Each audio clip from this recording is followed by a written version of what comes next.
I want to tell you about an article I read that changed my life.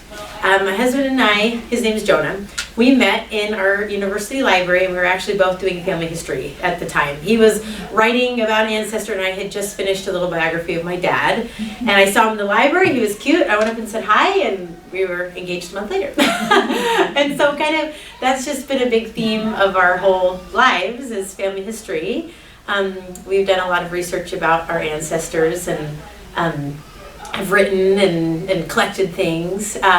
So in 2013, this article popped up called The Stories That Bind Us. And it's written by Bruce Feiler. It was in the New York Times, and it was a really popular article, high trending article at the time. And because we enjoyed family history so much, this article really popped out to us. And in it, he shares this research that these psychologists had done. It was groundbreaking.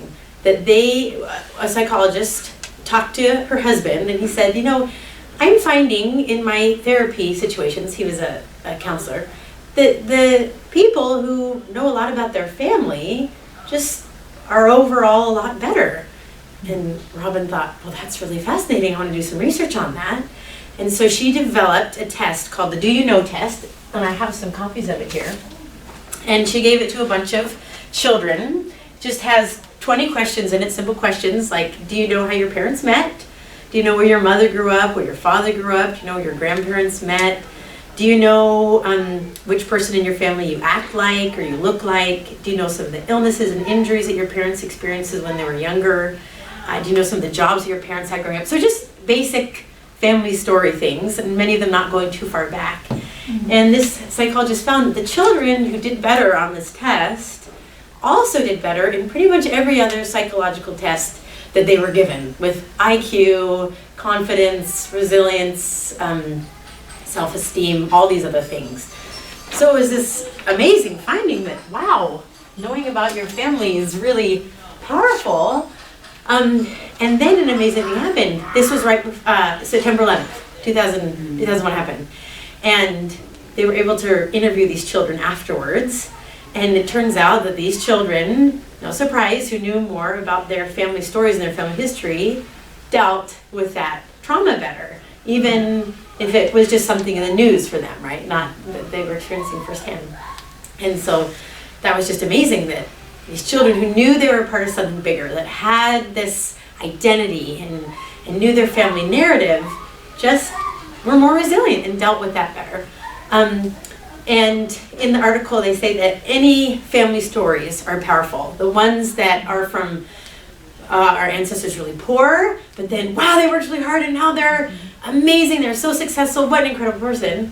And the stories about, okay, this ancestor had everything going for them and they made some really bad choices and they died poor, miserable, and broken. And even the stories, especially the stories that are up and down, that great things happen, bad things happen, but hey, that's normal. Our family survived, so can you. So all those types of stories are powerful for children to know. After we read the article, Jonah and I really made a conscious effort to learn more stories from our family and share them with our children. This is one of the results of that early effort, was we tell stories. This is when my father experienced Pearl Harbor. He was a little boy living in Honolulu at the time, and so we told them the story, and then our children, who were very young at the time, drew pictures of it, and we put little captions here. And here's a different story, and we put little captions at the bottom. And so this really made the stories real to them and helped them remember them, because they got to illustrate them and really be part of them. And over the years, we developed more activities, and we submitted them to a publisher, and they said, oh, we really love this. Can you make more? I think we had about 20 at the time. Now there's 100. And so that's how this book came to be. And so as we've been talking with people and interviewing people and asking to hear their stories, we found some really neat findings. And one of them is that psychologists have found that the memories that you have in your own life, your own experiences, of course, they shape your personality and how you see yourself and your identity. But just as powerful can be stories from the early in your life that you don't even remember that have been told to you, and stories from your ancestors. So for example of that, there was a little boy who lived across the street in our old neighborhood, and he had an amazing birth story that he doesn't remember, but his parents have told him. And when he was telling me, he was so excited. And the story was, his mom was in labor, and they went in the car, his dad was driving, and she screams, "He's coming, I can't wait!" So the dad pulls over to the side of the road, gets in the back of the car, takes off his jacket, and catches the baby in the backseat of the car, using his jacket as a receiving blanket. And this little boy, of course, he doesn't know this, he doesn't remember the story, but he loves the story, and he was just so excited to share the story. And all the kids in the neighborhood heard it and thought it was so cool that he was born in a car at the side of the road, and a policeman came. And so, even though he did not remember that and did not experience it, that story means so much to him and is a lot of his identity. And so, similar with stories of our past, of our ancestors, that even though they didn't happen to us, they can affect us just as powerfully. I was talking with, reading what a little girl wrote, and I just have to read it to you because it was just so perfect about this, how she experienced that. She said, and I'll tell you the story later, but she said, "It affects how I view myself because it's like something exciting or cool happened to me, and I feel and seem pretty confident." Isn't that interesting? She says, it's like it happened to me. And this was a story she's talking about, happened 100 years ago. So that is just a really cool psychological thing, that these stories can become just as shaping as our own memories. The benefits of children knowing their family stories. The first is what you talked about, a sense of belonging. Sociologists agree that humans have some basic needs, right? Food, safety, protection, and one of them is belonging. And I think we're experiencing that right now. I mean, one of the reasons why I joined my MOPS group in Vancouver and you all are here with Moms Connect is for the food, right? Maybe for a little break from your kids, but also, thank you, I need to have some before I go, but also to fill your need for belonging. And we all have this need, and children have it too. And so knowing their family stories can create that they're part of something bigger. They're part of this intergenerational self. They're not alone, they belong. I was at a harvest party a few months ago, and there were these little girl cousins there, all about 5 to 10 years old, all from different families, and they all had come together. And I asked them, "So do you have any neat ancestors?" And they started telling me about their great-grandfather who could make art out of any old yard tool or out of garbage, and was very talented with that. And as they started telling me about him, all these girls had had individual experiences with this great-grandpa in making things, and making a necklace, and making a leather pouch. And they talked to each other and said, "Hey, I learned how to do that from Grandma too, and I guess I have that talent within me also." And so they created right there with this shared story, this amazing bond, this feeling of belonging, that these cousins, this family, means something. And I love what you said, that we just have that feeling, that knowing our stories fulfills that need to just be a part of something. And so how wonderful that we can give that to our children. The second thing is that it provides a feeling of uniqueness. Have you ever experienced the need to feel special, or like you can do this thing really well? I see you nodding your head.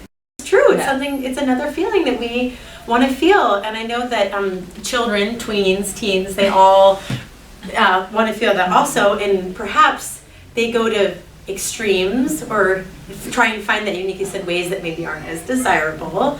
And so this is one way that we can fulfill that need for uniqueness in a very safe, wonderful, fulfilling way. Because their ancestors, that's so unique. Nobody else has the same stories, the exact same stories as you do. Because your cousins might share half the stories, but then your other half the story, that's so unique. And I wanted, so that story, that little girl's note that I was reading to you, I want to read you some more of what she wrote. Her story, in a nutshell, is that she had some German ancestors who were living in Russia, and they were getting persecuted, so they were trying to escape, but they couldn't. So they got in a wagon, covered it with hay, and their friend tried to help them escape. Well, the border patrol grabbed pitchforks, like they would do, and started stabbing the hay to make sure there were no people in there, or, to make sure no one was escaping. Well, an ancestor of hers got stabbed with a pitchfork, but was silent. And so the Border Patrol just let them go by, and they escaped to freedom and eventually came to America, where she is today. And she said she was just so excited about the story. And she told her classmates about it, and I asked her to write how she felt when she told this story.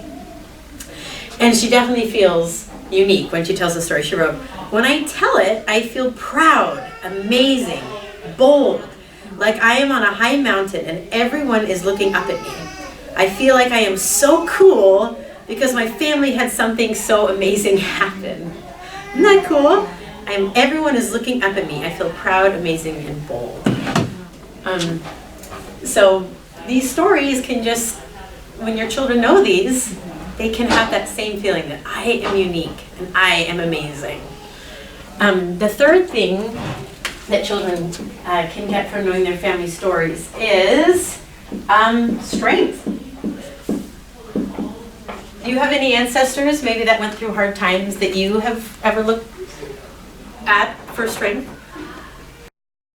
I have an ancestor. I keep Jane in my kitchen.